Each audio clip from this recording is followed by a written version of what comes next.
Hello! In today's clip, we're going to go through our travel document preparation, our actual travel flight experience, and what we sort of experience in the Hong Kong airport. Before we start, there is a little disclaimer. What we are about to say is to do with our individual experience only. So please do your research, especially check on the travel sort of government website to get the updated information. Yeah, it does change on like a daily to weekly basis, so it's worth getting the latest. That's what we discovered. All the rules are changed really frequent. So, okay, let's start with our first part, the travel document. When we fly, the key travel document number 1 is the negative PCR test result. That one, I think we need to highlight 2 things. Number 1, surprised me, is the Hong Kong government required the PCR test to be carried out by an ISO regulated laboratory. That means you have to print out or provide evidence of that ISO certificate. To be honest, I didn't pay attention at the beginning. Thank God someone is on the ball, because it is really at the airport and after we land is checked, that laboratory is that the certificate is checked thoroughly. Yeah, the other bit they check is your name on the certificate that you have. Has to match exactly to your passport. They seem to be a bit lenient with British passports for middle names, but other than that it has to match. We saw a few people in front of us that got taken to one side and had to, I think they were calling up to get new versions of their certificates. So it's one to definitely check. I think it's worth checking on all of your documents. The last thing you need is that hassle at the airport. Yeah, because we observed the whole process. It's quite stressful for them because you're worried that, oh, am I going to travel, and sort of thing. It's quite, yeah, if you can avoid that, do. And the second one is the vaccination documents, which is obviously for UK, we downloaded from our NHS website. Yeah, we had some fun with the app on that one, in that it didn't work for a couple of days, so you couldn't get the QR code on your phone. You also couldn't download the PDF. It's definitely worth doing it in advance, making sure you can download and print the PDF, take a screenshot of the QR code. Don't just rely on the fact that you'll get to the airport and it'll work on your phone, because again, if you haven't got that, you're not flying. So it's just not worth the risk. Finally is the hotel booking, the quarantine hotel booking. It must be on the Hong Kong government sort of published quarantine hotel list, because they did at the airport check against that list. It's about 30 hotels, so it's not any hotel you can book. It has to be that 30 odd hotels. Also worth noting that list does change, so make sure you've got the latest version of the list. It should be that if they're not approved for the period when you're going, then it won't let you book. But yeah, just make sure if you've got your heart set on a hotel, it might be that it's not there for when you actually come to fly. Yeah. So overall, I think on the document, we got really nicely sort of tips shared with us is get all the printout ready and mark it so that you're prepared in a folder, because it's checked so many times, so you need to make sure it's easily accessible and then you know exactly which folder to pull out a document from, so that for you, you're well prepared. And also, like, it's just avoiding the situation like you're flustered in front of the people sort of and really holding up the queue. Yeah, I mean, we had a folder that was literally, you have a pocket for every document and it was all labelled up, so that if anyone asked you, you could go straight to it. Did see quite a few people with just a big stack of paper. And then, of course, you ask for something and they're going through it, which, as long as you've got the paperwork, it's fine, but you've got to remember that there's quite big queues for this, and because it's checked so many times, that's going to take you a lot longer. It's probably not going to make you that popular with everyone stuck behind you in the queue.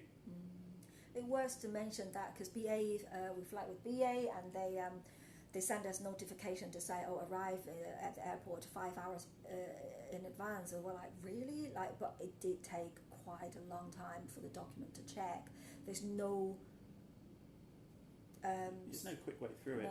To be fair, we were one of the first flights out with these new rules, So they were getting used to it themselves, but even so, there is still a fair chunk of documents that they have to check. So it is going to take longer, and as you'll find out, they check them multiple times.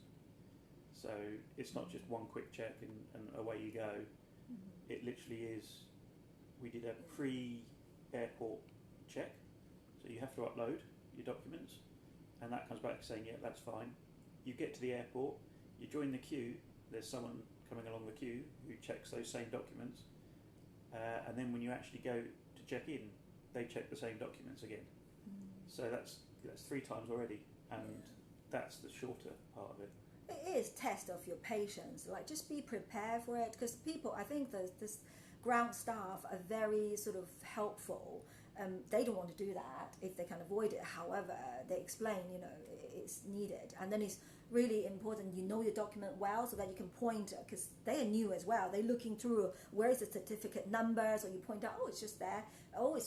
So it's a lot more. You just help each other out. It certainly helps, because obviously every document that someone comes up with is probably laid out differently. So if you know your ones and you can point them straight to it, you're going to save yourself a lot of time. Yeah. So that's first part. Second is the actual travel. When we go through the airport, it's not that busy. Like it's fairly quiet. Yeah. And when we use the lounge, we notice all the operation change. Like before, there are a lot of nice selections. You can just go to get what you want. But now they do it via a barcode. You order your food. The selection is, of course, is less. It can be a bit of a pain.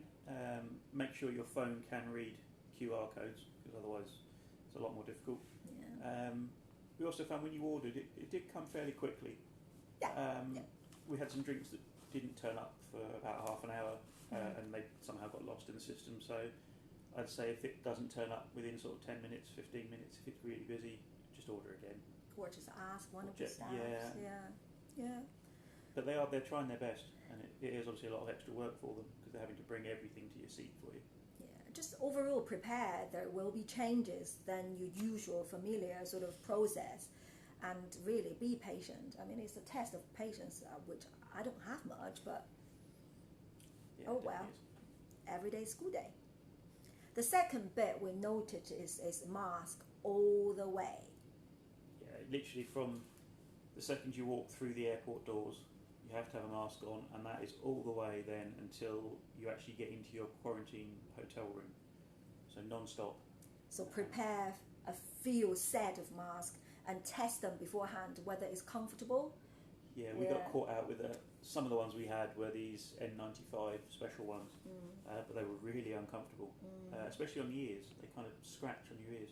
Yeah, so you're wearing these for 18 hours odd, if not more. 22 hours, so 23 hours. Make sure it's comfortable, because you have to wear them all the while on the airplane, even when you're sleeping. So make sure it's comfortable. Yeah. Overall, I think you just be prepared. Your documents are checked and checked and checked again and again. You do think, is it necessary? But if that's what is required, then might as well just do, and then do your best to help them, rather than just complain, because it's not going to help anyone's situation. No, I'm sure they don't want to be spending all their time checking documents. But if that's what they've got to do to allow us to fly, then that's what you've got to do.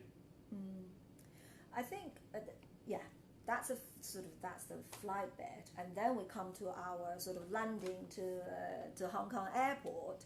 Again, we have to make it clear this is our experience, because we are literally the first flight after the travel ban lifted.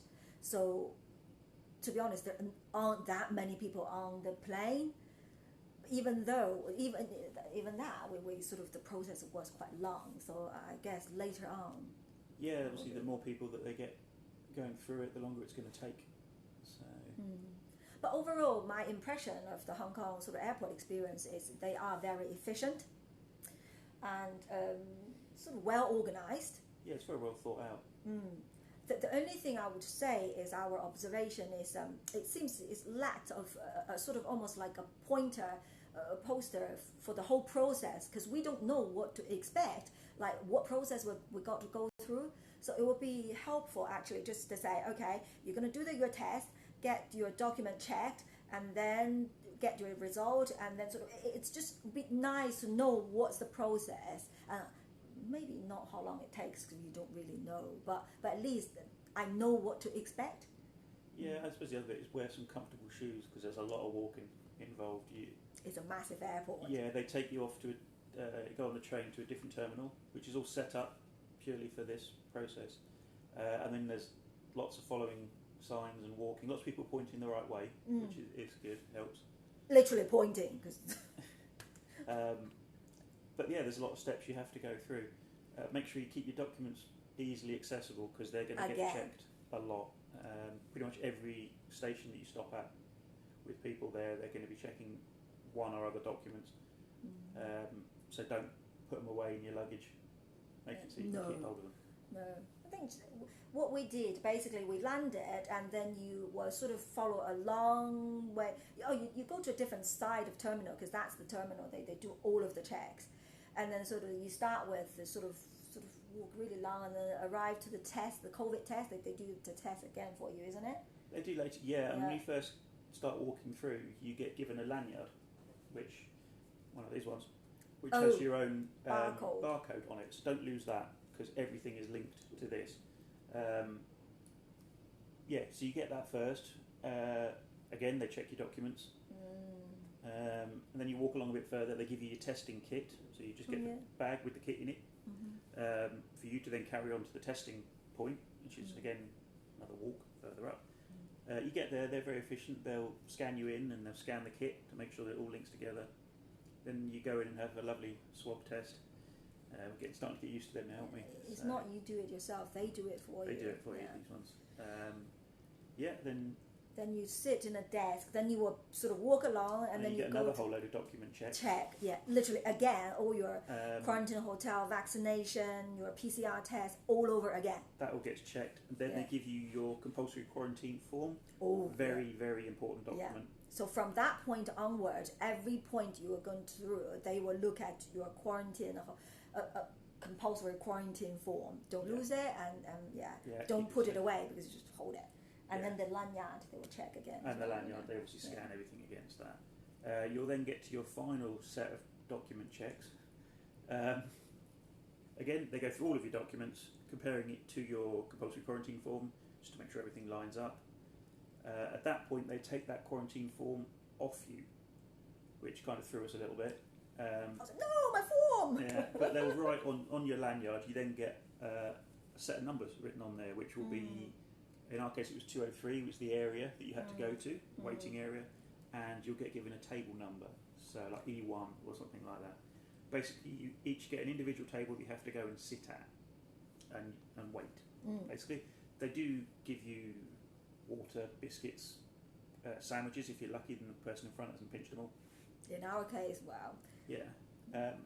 And if you can get hold of any of them, take it, because you're now going to be sitting at that desk for quite a while. We were lucky because, as we said, there was hardly anyone on our flights. So we were only there for about an hour and a half, I think it was. Yeah. But we've seen people who have gone through before who have been there 4 or 5 hours waiting for your test results. Yeah. Take a book, take something on your phone, take a laptop, something, because you're going to be there for a while. There are loos, luckily. Yeah, there is. That you're allowed to go to. So, but other than that, you stay at your desk. Literally. Eventually, you'll see some people coming around in full PPE. That's when you can get a bit excited because they've got your paperwork, and you kind of hope they stop at your table because it's a negative test result. Yeah, and basically that's when they'll give you your compulsory quarantine form back. Again, keep it really, really safe. That is you need that all the way through all of this. And then that's it. You're then allowed to leave your desk. You can go to immigration as normal. There's no difference on that. Yeah. For us, because it's just the first set of people allowed. Is only allowing sort of residents, Hong Kong residents, and workers, sort of people with work visas. So. Yeah, obviously we have to prepare all our sort of visa documents and for the immigration officer. Yeah, but that was fairly straightforward. Smooth. Yeah. Then you through picking up your suitcases. But you have to wipe it. Yeah, they give all you your like wipes. antiseptic. You got to wipe. I was like, what is that for? And then I see people, oh, they're wiping their suitcase.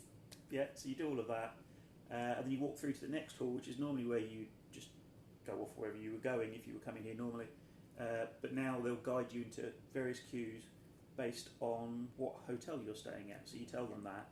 Shuttle bus area, basically. Yeah. Again, they write on your lanyard, so they'll say which hotel you're going to and how many cases you've got. They'll give you tags for your cases. We were lucky; we didn't get thrown in the big queue. Our bus was apparently there, so we got taken out straight out to the bus. Away, yeah. But on the bus, you are not allowed to sit together, even you are husband and wife.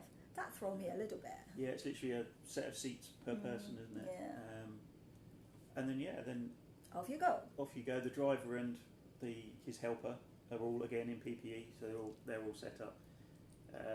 They'll drive you obviously to your hotel. We were lucky; we were the first drop, which was great. But the most funny thing is, once you landed to your quarantine hotel, they will contact the hotel, and then such a drastic experience because they will block the road so that no people can contact you. It's literally a dedicated area for people like us, the germs. Yeah. And then the hotel is ready for receiving us. So basically, we were escorted out of our shuttle bus and then walk straight in the hotel and then to the dedicated elevator and to your room, basically. Yeah. You get given a piece of paper when you check in, which will have your testing dates on it, because you have, I think it was day 3. Yeah. You have a saliva test. Saliva test, yeah. And then there's 3 more, it's day 7. I can't remember the other ones. But you have 3 more tests while you're in quarantine. Check your temperature daily. Yeah, you have to check. You've got a book to check your temperature in, but you also will need to book a community test for after you leave. Yeah. Don't forget that, because we almost it wasn't pointed out that that you have to book that yourself. Yeah, but you've got plenty of time. You're here for 3 weeks. Gives you something to do. Yeah. Worth to mention that the hotel key is. Yeah, it's a single-use key. Obviously, because once you're in your room, you're not supposed to leave. So, if for whatever reason you do sneak outside, you're kind of stuck. That's it. Literally. And it's quite a bit. It's 6 month prison sentence and 25 grand fine if you break quarantine. Yeah. Unless you're a Hollywood celebrity, obviously. Yeah, don't start that. Right, so overall, we would say we were lucky because we did a bit of research and watched quite a lot of the YouTube videos, so it is helpful for us to know what to expect and sort of where to watch out. So that's part of the reason we do this as well, because to share more information with people, hopefully it's some use to them. Yeah, I mean, we'll put down in the description part a list of documents that we needed. Obviously, going back to what we said at the beginning, this was what was required from us at the time that we've travelled. Again, check yourself to make sure you've got the right ones. We will do sort of another clips on hotels, bits and bobs that we find out, sort of thing, in the next clip. If there's anything you want to know, feel free to ask us. We can put it in as well. Yeah, we'll just try and give as many hints and tips, things that we've been told and that we've learned along the way that are useful. Yeah. So hopefully this is some use to someone. Please. Sorry it dragged on a bit. Yeah. As our first clip together. So feel free to like, comment and subscribe. See you next time.